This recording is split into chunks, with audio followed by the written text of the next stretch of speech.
पवार साहेब यांच्या 84व्या वार्षिकोत्सवानिमित्त आज आपण रक्तदान शिबिर आयोजित केलेलं आहे। विद्यार्थी मित्र, आपण रक्तदान करू।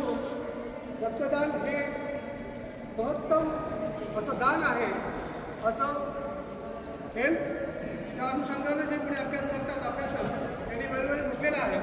रक्तदान हे श्रेष्ठदान असतं आणि त्याचा आपल्या वैयक्तिक फायदा असतोच। आपल्याला जर का किंवा आपल्या कुटुंबातील कोणालाही रक्ताची गरज असेल तर आपण आपल्याला जे आता सर्टिफिकेट दिलं जाईल ते सर्टिफिकेट आपण संबंधित हॉस्पिटलला दाखवलं तर त्याचा नक्की आपल्याला फायदा होत असतो। आणि त्याचबरोबर आपण एकदा रक्तदान केलं तर आपल्या शरीरामध्ये पुन्हा तेवढं रक्त जमा होण्यासाठी 3 महिने हा कालावधी पुरेसा असतो असं मला वाटतं।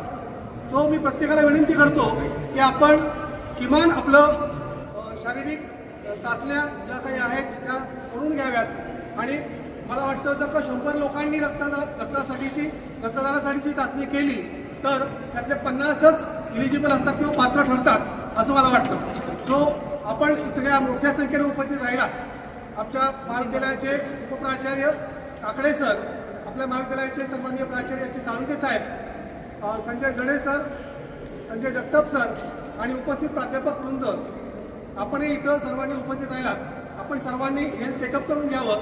NCC, NSS आणि हेल्थ कमिटी यांच्या वतीनं आज हा कार्यक्रम आयोजित करण्यात येत आहे।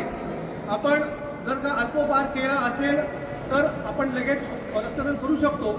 जर केलेला नसेल तर आधी आपण अल्पोपहार करावा किंवा रक्तदान केल्यानंतर अल्पोपहार करावा अशी मी तुम्हाला विनंती करतो। आणि मला इथं बोलण्याची संधी दिली त्याबद्दल आपले सर्वांचे आभार।